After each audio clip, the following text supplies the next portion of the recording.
नमस्कार। मैं आज who will be next MLA कार्यक्रम में बात करने वाले हैं अररिया डिस्ट्रिक्ट के बारे में। बिहार के अररिया डिस्ट्रिक्ट के बारे में बात करेंगे। उनके यानी विधानसभा की सीटें कितनी है, जातीय इक्वेशन क्या रहा है और पार्टी वाइज इक्वेशन अभी क्या है, इस तरह से चर्चा करेंगे।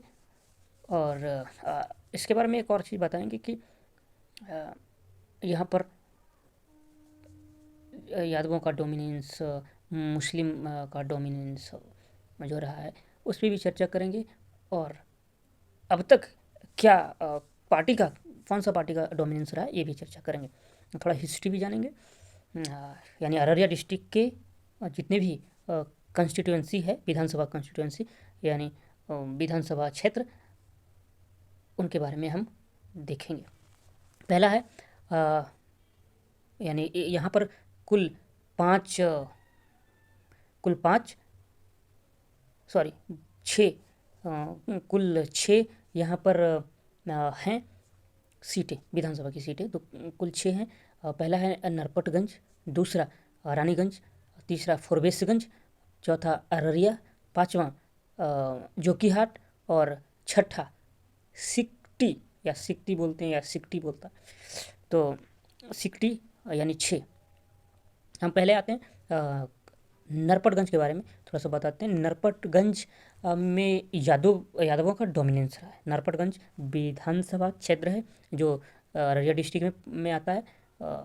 तो वहाँ पर यादवों का डोमिनेंस रहा है और यादवों का संख्या ज़्यादा है। जाति के अनुसार मैं बोल रहा हूँ। लेकिन यहाँ पर आरजेडी का 2020 में भी कब्जा नहीं रहा। यहाँ पर बीजेपी के जेपी यादव यानी जयप्रकाश यादव का जीत हुई थी, जो 49% वोटों के साथ जीते थे। और दूसरे स्थान पे अनिल यादव आरजेडी से थे, 34% यानी 34% वोट के साथ दूसरे स्थान पर रहे थे।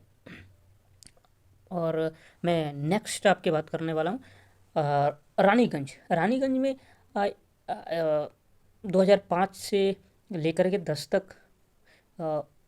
बीजेपी का कब्जा रहा। एक तरह से कह सकते हैं कि बीजेपी और जेडीयू, अब तक बीजेपी और जेडीयू का कब्जा रहा है और डोमिनेंस भी रहा है, क्योंकि बीजेपी के बाद जेडीयू 15 और 20 दोनों में जीती है इस सीट को। किस सीट की बात कर रहे हैं? रानीगंज सीट की बात कर रहे हैं।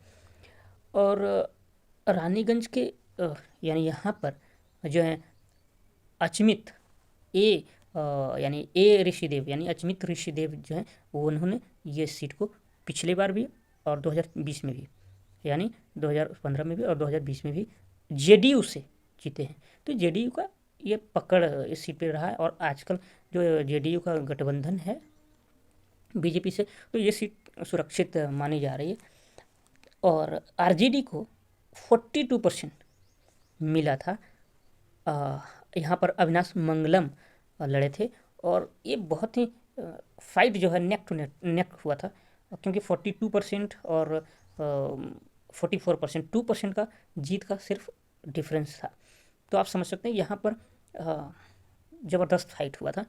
और 2025 का जो विधानसभा का होगा, शायद इसमें बहुत बढ़िया चांस है आरजेडी के पास कि जीत जाए। तो तीसरा आते हैं फॉरबिसगंज में बीजेपी का कहे तो एकदम पूरी तरह से अब तक 2005 से 2020 तक अब तक कब्जा रहा है। और यहाँ पर विद्युत सागर और क्या नाम, विद्युत सागर केसरी यहाँ से जीते हैं। और एक बात और, यहाँ पर बीजेपी का 2005 से 2020 तक अब तक कब्जा रहा है फॉरबिसगंज। और 49% विद्युत सागर केसरी जीत यानी परसेंट वोट लाए थे और 40% आईएनसी यानी कांग्रेस के प्रत्याशी लाए थे। तो ये भी 2025 में अच्छा कॉन्टेस्ट होने वाला है फॉरबिसगंज को विधानसभा सीट को लेकर के। हम इसके अलावा और बात कर रहे हैं अररिया का, जो अररिया डिस्ट्रिक्ट ही है वो विधानसभा सीट पे मुस्लिम बाहुल्य है, यानी मुस्लिम का डोमिनेंस है। और वहाँ पर अब्दुल रहमान जो 2015 में भी जीते थे और 2020 में भी 2 बार। और मुस्लिम डोमिनेंस है तो यहाँ पर आईएनसी और आरजेडी और पिछला बार यानी आईएनसी के कैंडिडेट अब्दुल रहमान जीते थे, 54% वोट लाए थे। तो आप समझ सकते हैं कि और जेडीयू का सेकंड स्थान रहा था, 29% वोट शेयर लाए थे जेडीयू की तरफ से, यानी जनता दल यूनाइटेड की तरफ से, नीतीश कुमार के पार्टी की तरफ से। तो यहाँ पर बहुत बहुत बढ़िया चांस है कि ये जीत जो है इस अररिया विधानसभा की सीट को खास करके इंडिया गठबंधन और कह सकते हैं कि आरजेडी और आईएनसी आराम से जीत सकती है। और यहाँ पर अ, यहाँ की बात कर लिया। अब हम आते हैं जोकीहाट। जोकीहाट वो भी मुस्लिम डोमिनेंस रहा है।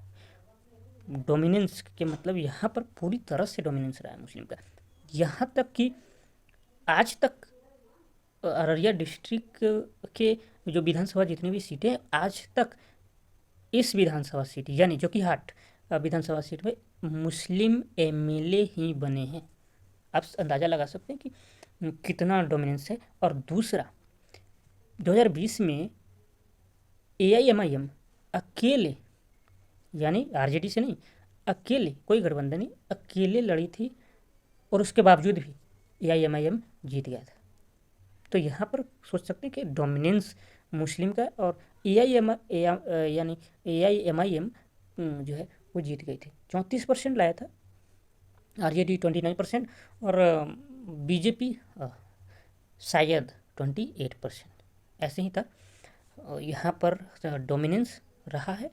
और पहले तो आरजेडी का ही डोमिनेंस था। आरजेडी के कैंडिडेट शहनवाज आलम जो अभी जीते हैं एआईएमआईएम से, वो आरजेडी से ही लड़ते थे, लेकिन इस बार हार भी गए। आरजेडी के कैंडिडेट सरफराज आलम हार गए, जो 29% वोट मिला था। और हम सबसे लास्ट सिकटी सिकटी सिकटी की हम बात करते हैं। यहाँ पर बीजेपी और आरजेडी अच्छे खासे वोट से हारे, ज़्यादा ऐसा भी नहीं कि बहुत ज़्यादा वोट से, बट यहाँ पर बीजेपी 47% वोट के साथ यहाँ पर जीती थी, और आरजेडी के कैंडिडेट 39% वोट लाए थे। ये हम सिकटी की बात कर रहे हैं।